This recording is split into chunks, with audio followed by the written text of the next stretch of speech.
எல்லாம் மாயே, சத்தியமாக எதுவும் இல்லை என்று பௌத்தம் சொல்கிற மாதிரி அத்வைதம் சொல்லவில்லை. பிரபஞ்சமெல்லாம் மாயேதான். ஆனால் இதற்கு ஆதாரமாக பிரம்மம் என்பது பரம சத்தியமாயிருக்கிறது என்கிறது அத்வைதம். உலகத்தை மாயை என்று சொல்கிறீர்களே, இந்த உலகத்தில் இத்தனை காரியங்கள் கண்கூடாக நடந்து கொண்டிருக்கும்போது இதை எப்படி மாயை என்று சொல்லலாம் என்று கேட்கிறார்கள். மாயை என்றால் அடியோடு இல்லாத வஸ்து என்று நினைத்துக் கொண்டு இப்படி கேட்கிறார்கள். ஆனால் மாயை என்பது அடியோடு இல்லாத வஸ்து அல்ல, அது இருப்பதாக நினைக்கிற மட்டில் இருப்பதாகவே தோன்றும். அது கானல் நீர் மாதிரியானது. கானல் நீர் கண்ணுக்குத் தெரிகிறது. ஆனால் அதில் ஜலம் இல்லை. அதைக் குடித்து நாம் தாக சாந்தி செய்து கொள்ள முடியாது. கானல் நீர் உண்மையான ஜலம் இல்லை என்று அறிந்தவர்களுக்கும் கானல் நீர் தெரியத்தான் செய்கிறது.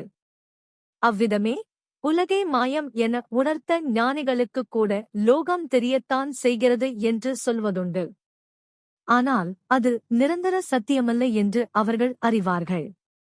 அடியோடு இல்லாத வஸ்துவல்ல உலகம். ஞானம் வருகிற வரையில் உள்ள தோற்றம் அது.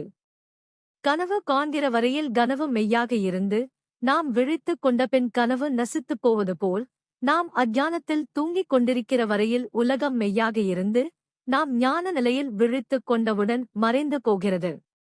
கிளிஞ்சலில் வெயில் வெள்ளி மாதிரி மினுமினுப்பது போல் பிரமத்தில் மாயையால் உலகம் தற்காலிகமாக மினுமினுக்கிறது. மாயை என்பது ஞானிக்கு பூஜ்யம்தான்.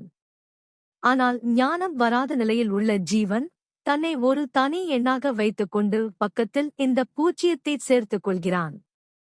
ஓர் இலக்கத்துக்கு பக்கத்தில் வருகிற பூஜ்யம் அதை 10, 20, 100, 1000 என்று ஆக்குவது போல் இந்த அஞ்ஞானிக்கு மாயையே பலவாக விரிந்து சத்திய வஸ்துக்களாக உலகமாக தோன்றுகிறது. ஞானியே உள்ளது உள்ளபடி பார்க்கிறான். உலகம் எல்லாம் ஆனந்த மயமான பிரம்மம் ஒன்றே என்று ஞானி அறிவான். மாயையும் பிரம்மத்தைச் சார்ந்து அதனிடமிருந்து சிறிது பிரதிபலிப்பான ஒளி பெறுகிறது. இந்த குறைந்த ஒளிதான் நம் குறைந்த அறிவுக்கு எட்டுகிறது.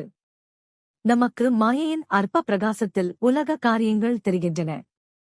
ஞானியின் ஆத்ம பிரகாசத்தில் அவை மறைந்து போகின்றன.